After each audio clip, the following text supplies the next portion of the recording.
Hi everyone, good morning. आप लोग कैसे हैं? उम्मीद करते हैं आप लोग बहुत अच्छे होंगे, स्वस्थ होंगे और अपना पढ़ाई बहुत अच्छे से कर रहे हैं।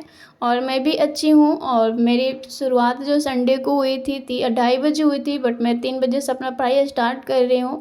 मुझे ये वीडियो कल ही अपलोड करनी थी, बट कल क्या हुआ है कि मेरी कुछ पढ़ाई ऐसी लगती है कि नहीं, मुझे अभी ये पढ़ना है और उस टाइम अपना वीडियो एडिटिंग में देती तो मुझे नहीं हो पाती। मैं फ्रस्ट्रेट हो जाती क्योंकि मेरा कुछ भी पढ़ाई छूट जाता है तो बहुत मैं डिस्टर्ब हो जाती हूँ। इसलिए मैं वीडियो को छोड़ दी कि छोड़ो, मुझे पढ़ना ज़रूरी है, तो छोड़ दिए, कल नहीं अपलोड किए, आज मैं उसको अपलोड कर रही हूँ। अभी मैं साइंस का एक वीडियो है, मैं उसको कंप्लीट करूँगी। उसके बाद अपना नोट्स का रिवीजन करूँगी 6 बजे तक। उसके बाद फिर अपना दूसरा काम करेंगे।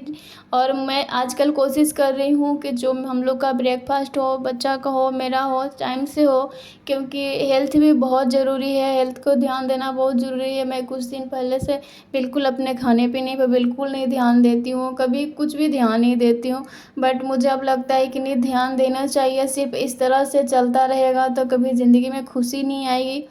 कि बस साथ में लेके चलना चाहिए, क्योंकि ज़िंदगी को बदलना है, बोझ नहीं बनानी है। इसलिए मुझे सब चीज़ को सही करनी है। और एक कमेंट आया था कि आप एनसीईआरटी कितने बार पढ़ती हैं, कैसे पढ़ती हैं? मैं पढ़ती हूँ तो मुझे याद नहीं होती है। तो मैं बता दूँ कि आप सिर्फ सोचिएगा कि डायरेक्ट बुक पढ़ लें तो मुझे सारा पॉइंट याद हो जाए, तो ऐसा नहीं होता है। एक बार आप एनसीईआरटी को बहुत अच्छे से रीडिंग लगाइए, बट समझिए कि मैं कहानी पढ़ रही हूँ। एक बार पढ़िएगा तो आपको समझ में आ जाएगी कि हाँ, वो उस बुक में क्या कहानी थी। आपका माइंड में तो बात चला जाएगा कि हाँ, किससे रिलेटेड थी। उसके बाद आपको ना क्वेश्चन देखनी है। आप जो भी टॉपिक पढ़े हैं उससे रिलेटेड आपको क्वेश्चन देखनी है कि क्वेश्चन हाँ कहाँ से पूछ रहा है, कैसा पूछ रहा है। तो आपका माइंड क्लियर समझ में आ जाएगा कि हाँ, एनसीईआरटी पढ़ने का मतलब क्या है, कैसे हमको समझनी होगी। उसके बाद आपको दोबारा में एनसीईआरटी पढ़िए तो थोड़ा सा आपको समझ में आएगा कि हाँ, क्वेश्चन कैसा था, मुझे पढ़नी चाहिए, कैसे पढ़नी चाहिए। उसके बाद तब तीसरी बार में आपको हाइलाइटर लगानी है कि हाँ, मेन पॉइंट क्या है। उसके बाद हाइलाइटर लगाइए। उसका नोट्स जो भी आप पॉइंट है उसको कॉपी में नोट करते जाइए। जो भी टॉपिक पढ़ रहे हैं उसको फाइनल में तीसरी बार में आपको कॉपी पर नोट करनी है। आपको लिखते लिखते या 3 बार आप बुक पढ़ें, जो टॉपिक पढ़ें उसको, तो आपको तो 50-60% आपको बहुत अच्छे से याद हो जाती है। जो होती है ना कि पॉइंट एक बार में नहीं याद होती है, जो थोड़ा टफ होती है, कुछ दिन बाद आदमी भूल जाता है। आपको नोट्स ही देखनी पड़ेगी। बार बार सोचिए कि डायरेक्ट मुझे एनसीईआरटी बुक पढ़ ली है, सब कुछ याद हो जाए, ऐसा नहीं होता है। तो आपको बहुत अच्छे से माइंड में क्लियर हो जाती है। और थोड़ा सा जो बच्चा रहता है उसको रिविज़न करनी पड़ती है अपने नोट्स को। और आप मुझसे पूछते हैं कि मैं कितनी बार पढ़ती हूँ, तो मैं जो पढ़ती हूँ, जैसे पढ़ती हूँ, मैं आपको बता रही हूँ। क्योंकि देखिए, मैं अपना जो बैच ली हूँ, जब बैच में जो टॉपिक पढ़ाई होती है उसको बाद में मैं एनसीईआरटी पढ़ती हूँ। पहले टीचर बता देते हैं कि हाँ, मुझे कल ये टॉपिक पढ़ानी है, तो उससे पहले मैं एनसीईआरटी पढ़ लेती हूँ, उसके बाद क्लास करती हूँ। नहीं तो कभी नहीं बताते हैं तो पहले क्लास कर लेती हूँ, उसके बाद एनसीईआरटी ज़रूर पढ़ती हूँ। और उस टॉपिक से जितना पढ़ाई हो रहती है वो तो मैं नोट में बनता ही है क्लास में। उसके बाद जो उस टॉपिक से जो एनसीईआरटी पढ़ती हूँ उसमें क्या मेन है उसको फिर लास्ट में लिखते हैं अपना। साथ में उस एनसीईआरटी का नोट्स भी मेरा साथ में रहता है और क्लास का भी नोट्स रहता है। तो मेरा बस ऐसा ही चलता है। और मुझे एनसीईआरटी के पढ़ाई करने के बाद लगती है कि हाँ, मेरा फुल कंप्लीट हो गया है, क्योंकि क्लास भी पढ़ लो, क्लास के साथ आप एनसीईआरटी बुक भी पढ़ लो तो मेरी क्लियर हो जाती है कि हाँ क्या है। क्योंकि आप डायरेक्ट कोई चीज़ नया पढ़ते हैं तो उतना क्लियर नहीं होती है कि आप बुक पहले पढ़ लीजिए, उसके बाद आप क्लास कीजिए, क्लास के बाद आप बुक पढ़ लीजिए तो बहुत अच्छे से क्लियर हो जाती है। और मेरा तो बस माइंड ऐसा ही काम करता है, इसलिए अपना ऐसा ही करती हूँ। क्योंकि मैं बुक पढ़ती हूँ तभी मुझे हर चीज़ क्लियर होती है। डायरेक्ट मुझे नोट्स बनती है क्लास से तो मुझे उतना क्लियर नहीं होती है, मुझे बुक पढ़नी पड़ती है। उससे रिलेटेड मैं बुक पढ़ती हूँ एनसीईआरटी का। और कितने लोग पूछते हैं कि आप स्टैंडर्ड बुक पढ़ती हैं, नहीं पढ़ती हैं?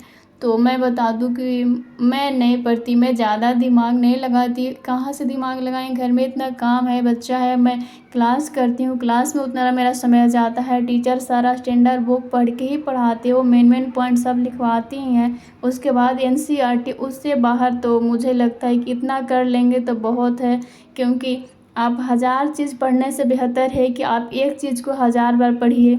मेरा बस माइंड ऐसा ही काम करता है कि बहुत सारा मटेरियल मुझे नहीं जुटानी है, बहुत सारी नहीं कि मुझे स्टैंडर्ड बुक पढ़नी है। मेरे पास उतना समय नहीं है, जो जितना मेरे पास समय है इसमें मैं जो कर रही हूँ उसको पूरा मुझे करना है, क्योंकि इसको छोड़ के फिर दूसरा करने जाएंगे तो ना इधर के रहेंगे ना उधर के रहेंगे। इसलिए मैं जो करती हूँ उसको पूरा करने की कोशिश करती हूँ कि जो कर रही हूँ उसको 100% करूँ, मेरा माइंड में स्टोर रहे, कंप्लीट रहे। ऐसा नहीं कि कॉपी में लिख दिए और फिर बाकी बुक ला रहे हैं, बुक में टाइम दे रहे हैं, तो उससे सही तैयारी नहीं होगी। मुझे ऐसे लगता है अपने लाइफ में जितना मुझे आज तक सीखी हूँ, अनुभव हुआ है, मैं आप लोग के साथ में वही बता रही हूँ। क्लास के साथ साथ एनसीईआरटी भी कंप्लीट करते जाते हैं, क्योंकि जो टीचर पढ़ाए हैं उसमें क्या छूटा है नहीं छूटा है, तो मैं एनसीईआरटी भी बुक पढ़ती हूँ और अच्छा समझती हूँ, और उसका जो पॉइंट बचा रहता है मैं नोट्स भी बनाती हूँ, उसका नोट कर लेती हूँ उसी जगह। उसके बाद फिर मुझे क्वेश्चन भी देखनी होती है, क्वेश्चन भी देखती हूँ।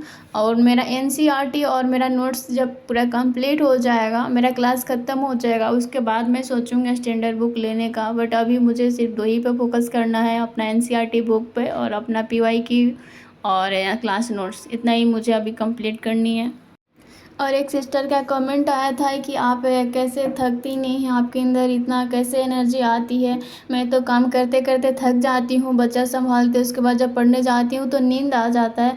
बट मैं आपको बताऊँ कि मुझे पढ़ने पर ध्यान रहती है ना, काम करती हूँ और मुझे ध्यान रहता है कि मुझे वो चीज़ पढ़नी है, तो मैं नहीं थकती हूँ उसके बाद, क्योंकि मुझे पढ़ाई पर ध्यान होती है तो थकावट नहीं आती है।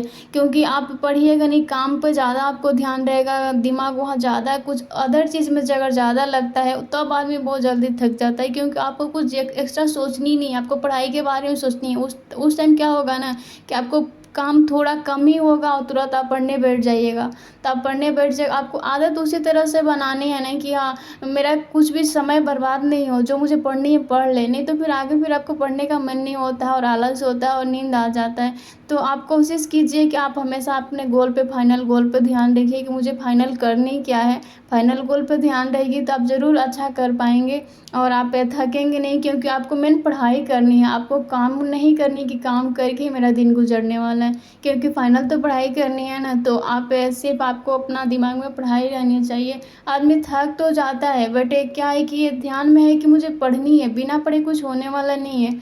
तो आप कम काम करके, जितना ज़रूरत होगा उतना ही काम करके आप, थकावट तो सभी को होती है, बट क्या होता है ना कि सबका पर्सनालिटी कुछ अलग होता है, माइंडसेट भी अलग होता है।